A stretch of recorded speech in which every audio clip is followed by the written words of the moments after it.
berkaitan dengan SKPM yang banyak tanya pada saya, ya. Okey, ada 3 sebenarnya buku yang ni. Yang ini, yang pertama ni ialah tentang buku penulisan eviden. Yang ini. Yang kedua ni adalah buku untuk penskoran SKPM. Dan yang ketiga ni adalah buku berkaitan dengan implementasi SKPM.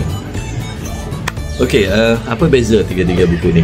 Yang pertama ni, kalau kita tengok dalam buku berkaitan dengan eviden ni, sebenarnya buku ni antara kandungannya adalah berkaitan dengan tata cara pengurusan SKPM, ya.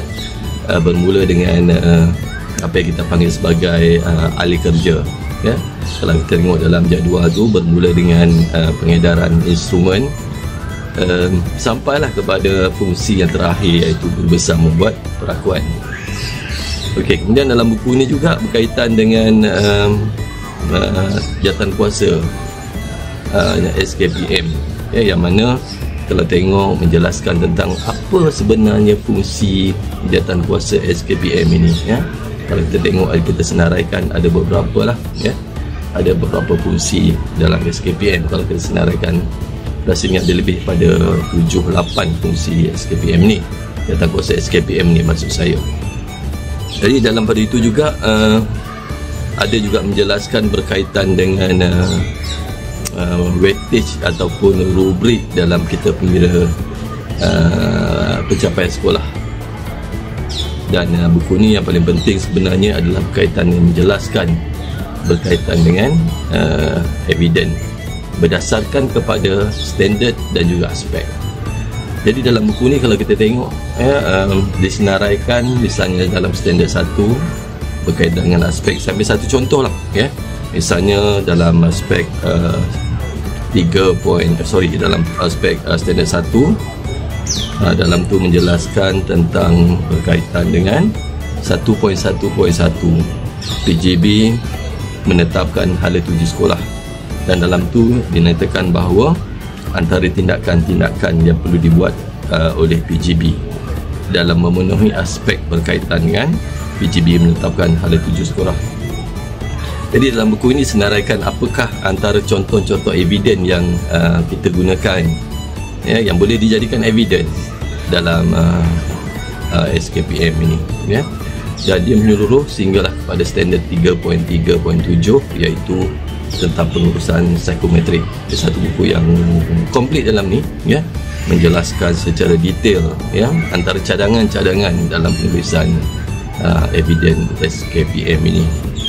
Manakala buku yang kedua, iaitu buku tentang penskoran. Buku penskoran ni pula dia menjelaskan bagaimana kaedah penskoran dalam sesuatu tindakan itu. Seperti kita tahu kan, dia ada mengenai nilai skor bermula daripada 0 sehinggalah pada nilai 4, ya. Bagaimana kita nak tagging yang bahawa itu adalah nilainya adalah 4. Dalam ni kita ada yang panggil sebagai keyword, yang mana keyword inilah yang akan kita lihat dalam menentukan penskoran yang akan kita buat. Contoh, misalnya kalau kita tengok dalam 3.3.1.2, ya, iaitu antaranya ialah pengurusan mata pelajaran, pengurusan panitia lah maksud ni, ya. Dalam pengurusan panitia ini antaranya adalah fungsinya adalah merancang program, kemudian melaksanakan program pembangunan profesional, yang mana ini adalah berkaitan dengan guru. Yang ketiga, menilai keberkesanaan program, dan yang keempat adalah mengambil tindakan susulan.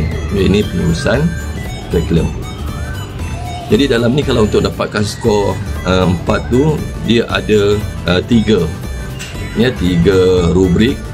Misalnya dinyatakan dalam merancang program ini, 1, berfokus kepada keperluan guru dan panitia.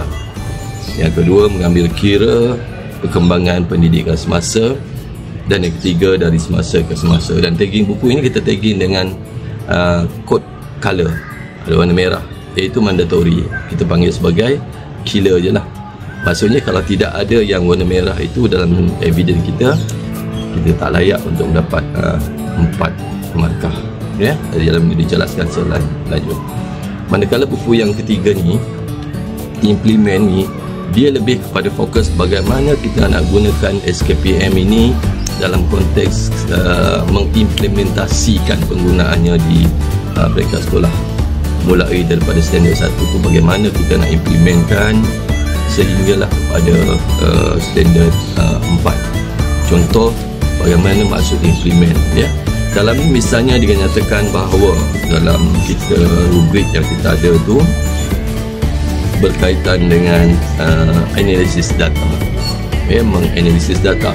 Dan analisis data ni kalau kita tengok ada banyak tempat hadir, ya, sama ada dalam kurikulum, kurikulum penerusan dan sebagainya. Dan dalam ni kita jelaskan antara menganalisis data, ya, bagaimana data itu nak dianalisis, bagaimana kita buat apa yang kita panggil interpretasi data ini. Dan yang ketiga kita buat tentang berkaitan dengan kita panggil sebagai intervensi, ya, jadi dia menyeluruh. Dan dalam ni kalau kita tengok misalnya dalam standard 4 lah, ya, dalam standard 4 ni buku ini menjelaskan bahawa daripada data pencerapan keseluruhan kita buat analisis. Itu maksud dengan analisis. So buku ini menjelaskan bagaimana analisis itu nak dijalankan, kemudian membuat interpretasi, bagaimana kita menginterpretasi data. Sebenarnya data ni semua orang boleh dapat, mudah dapat, ya, asalkan kita boleh buat satu cara yang mudah, ya, tapi kebanyakannya adalah sedikit kesukaran bila kita nak menginterpretasi ataupun kita nak mengulas data itu, apalagi nak membuat rumusan dan seterusnya untuk kita buat intervensi.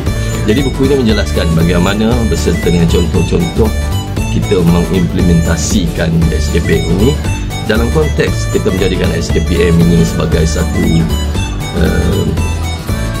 alat untuk pengurusan sekolah, ya. Okey, jadi saya jelaskanlah tentang ketiga-tiga fungsi buku ini. Okey, saya harap maklumat ini jelas pada semua, dapat membantu cetu-cetu. Sekian. Assalamualaikum warahmatullahi wabarakatuh.